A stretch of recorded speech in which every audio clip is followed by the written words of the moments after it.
mountains and getting on my hands and knees and picking these pine seeds. And it's because that is where our strengths lie. They don't lie in working for somebody else. And so we need to recover some of these traditions of our own food, arts, and sciences and share them with one another. So as I mentioned, I live in Roseland, and of course our first community garden for the project that I work with was in Roseland. And as many of you are aware, Roseland is a primarily black community. So when I got to Roseland and began working with folks in Roseland on our community garden, I learned about traditions of growing different kinds of greens and how to use different kinds of greens and root crops and okra and things that I never had seen grown before. And I learned a great deal from that exchange. And hopefully I have contributed to the overall knowledge base of our community by the things that I know about how to grow and how to care for. And people will ask, well, what do you do with this? How do you make it? And I will suggest that this is what we did, something you can try. And we exchange information. And again, this is our power. We need to improve and expand on that traditional knowledge as well. Our strengths lie in our institutions, in our groups, and in our families. So if you belong to an organization, one can develop a committee on food or on resilience and say, we're going to take over a piece of land. It's very easy to do. You don't even need to ask for permission.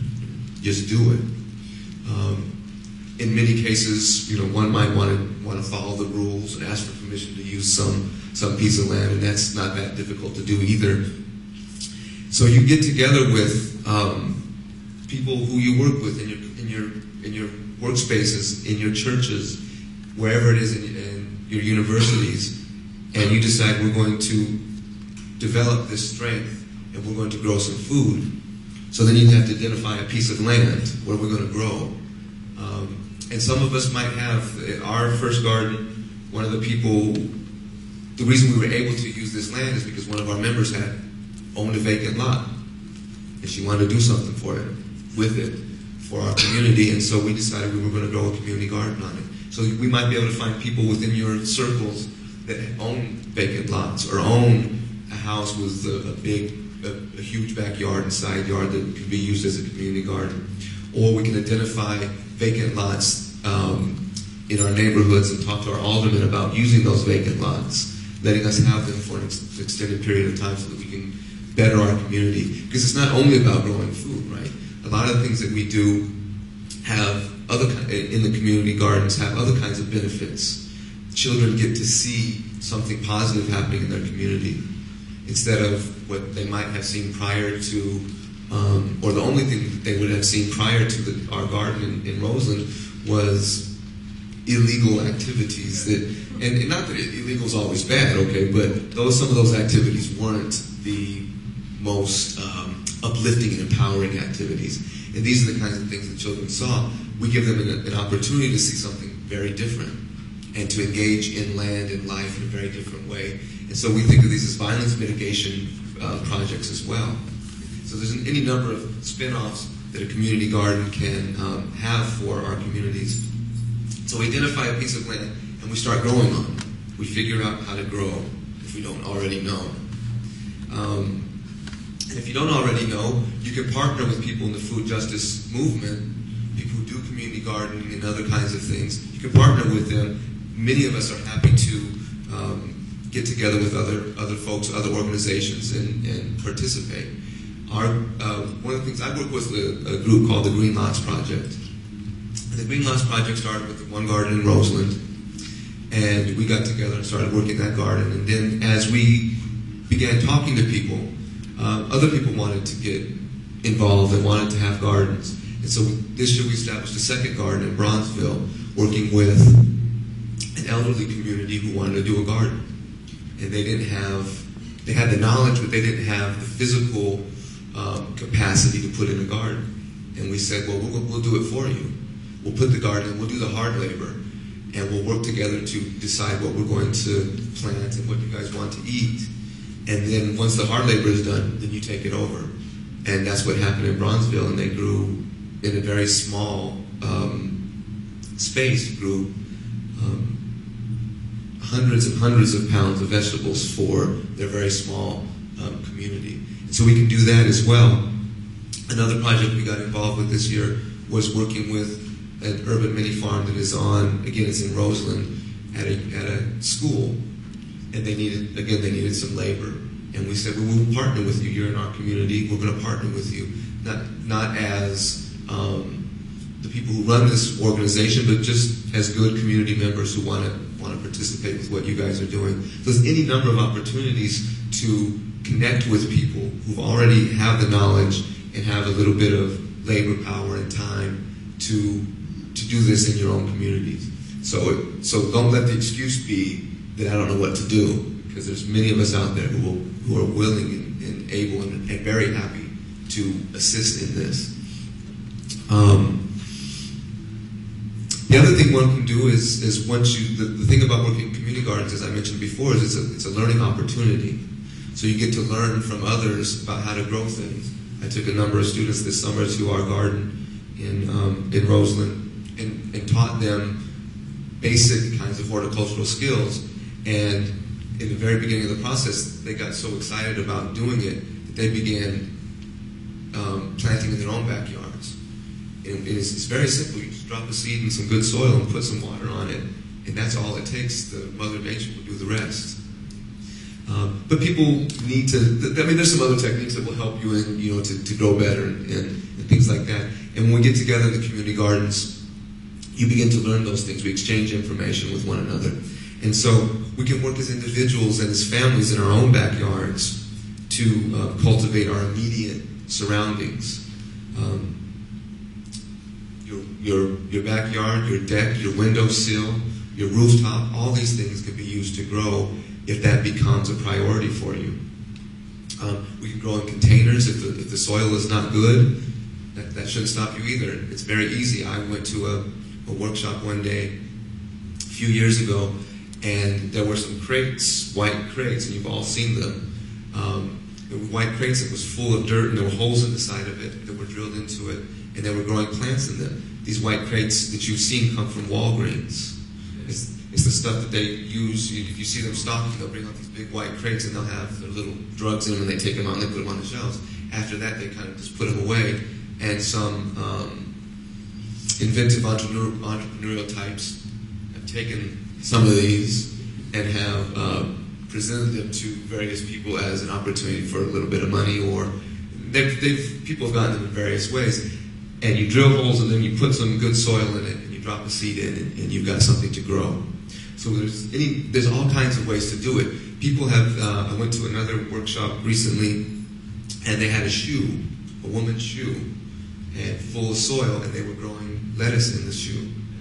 Right? Shoe boxes, crates, anything that you've got, you can put some soil in it, as long as it's got good drainage and you've got some sun, and you can grow things. So there's nothing stopping us from doing it. Right? There's hanging containers and window boxes, and of course you can use the soil in your own yard if it's good, if it's not contaminated. You can do like I've done in part of my yard, pull up that grass that only wastes resources, your physical resources. You've got to go out there and mow it. It wastes petroleum if you use a gas-powered mower. I don't. I use one of these things. It's all human power. It's my arms and my chest and my back and my legs. So it uses that resource. And if you want to keep it nice and green like a golf course, you got to put a bunch of poison on top of it.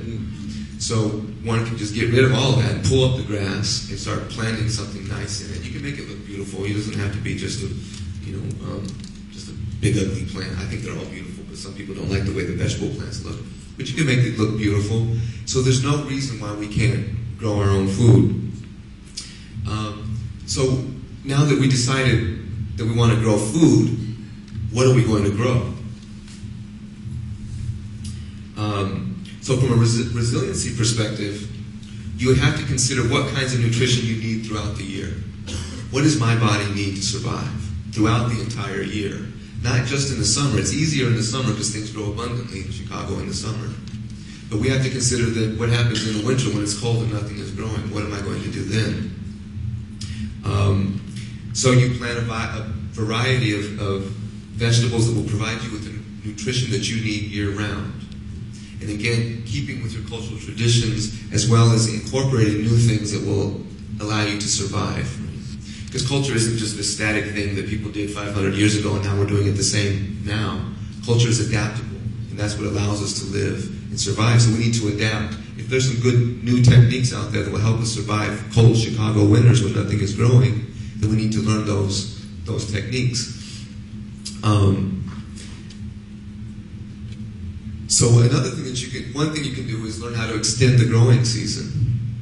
You put little coverings over things to keep it warmer, and there's all kinds of techniques that one can learn and that I and other people are willing to teach. But I've really been thinking about storage options. And so this year, one of my goals was to store a lot of food. I haven't been able to do that in the past. It wasn't something I was keen on, I knew had a lot of knowledge of. So I started, what are my storage options?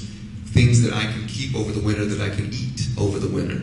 Because, again, most fruits and vegetables will go bad, right, over a period of time. So you got to figure out how to keep some of these things. What kinds of things will grow, and what kinds of things can I grow that I can store?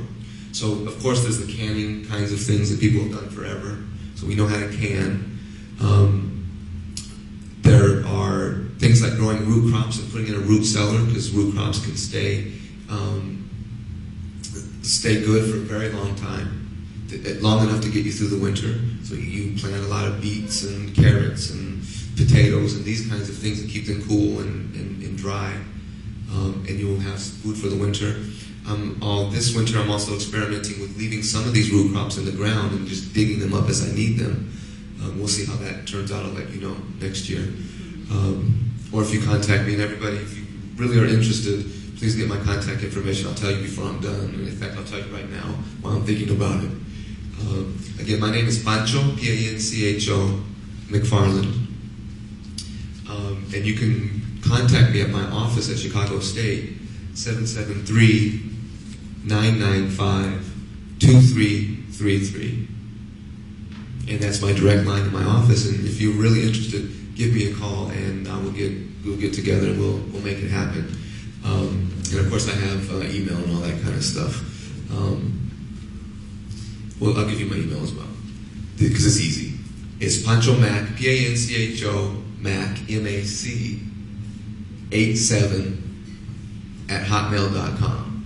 Pancho Mac 87 at hotmail.com. And you can reach me anytime. And we'll talk about how to get some food growing in your community. So we want to grow things that can keep for longer periods, things that you can store. So I went with two storage options this year that I tried out. The first was drying food. So at the beginning of our season in our community garden, our zucchini was growing really well. So there was more zucchini than what we could eat.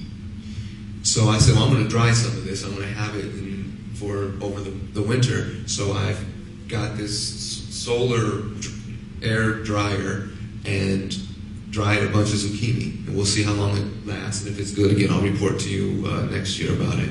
Yes? Go ahead. Sorry. Is drying food the same as dehydrating? Yes. Yeah, I'm talking about dehydrating. Right. He asked about dehydrating. Yeah, that's what I did. We dehydrated. There's, again, lots of different techniques. But I wanted to develop a technique, or at least experimented with a technique that didn't require any petroleum.